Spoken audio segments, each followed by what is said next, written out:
Hello बच्चों, चलिए प्रश्न को पढ़ते हैं। सामान्य ऑक्सीकरण अवस्था लेंथेनॉइड द्वारा उनके यौगिकों में दर्शाई जाती हैं। A+1, B+3, C+5 और D दिया है +6। तो चलिए प्रश्न की मुख्य अवधारणा पे बात करते हैं। के अवधारणा देखिए, लेंथेनॉइड तत्व होते कौन से हैं?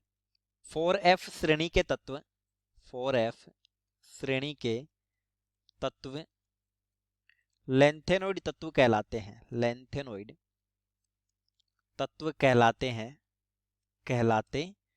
यानी एफ ब्लॉक के हैं और छठवें आवर्त के सदस्य हैं। छठवें आवर्त के सदस्य। अब देखिए, लेंथेनॉइड की ऑक्सीकरण अवस्था समझने के लिए देखते हैं लेंथेनॉइड का सामान्य इलेक्ट्रॉनिक विन्यास। लेंथेनॉइड का सामान्य इलेक्ट्रॉनिक विन्यास, सामान्य इलेक्ट्रॉनिक विन्यास। देखिए, एफ ब्लॉक सदस्यों का होता था N-2F 1 से 14, N-1D 0 से 1 और NH2। यहां n या तो 6 होगा या फिर 7 होगा। n है आवर्त संख्या, आवर्त। यदि लेंथेनॉइड की बात करें तो आवर्त संख्या हो जाती है 6 और ये विन्यास हो जाता है 4F 1 से 14, 5D 0 से 1, 6H2।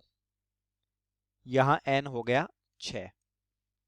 ये बाह्यतम इलेक्ट्रॉन हटाने के बाद, यानी ये n है, ये N-1 है और ये N-2 कोष है।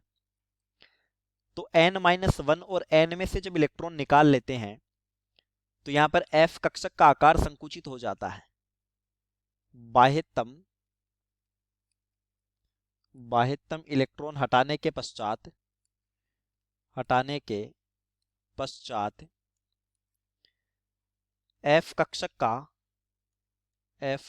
का आकार संकुचित हो जाता है, आकार संकुचित हो जाता है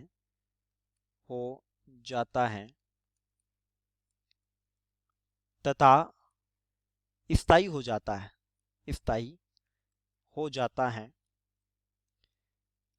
यानी N-2 कोष जो है वो नाभिक के अधिक नजदीक हो गया, तो इलेक्ट्रॉन पर नाभिक का आकर्षण अधिक हो गया। तो यहां से 3 इलेक्ट्रॉन हटाए जा सकते हैं और इस वजह से ऑक्सीकरण अंक जो होता है वो +3 आता है। हालांकि +2 और +4 भी ऑक्सीकरण अंक दर्शाते हैं। तो हमारा प्रश्न का सही उत्तर हो जाएगा बी, उत्तर बी। चलिए, उम्मीद करता हूं प्रश्न समझ आया होगा। धन्यवाद।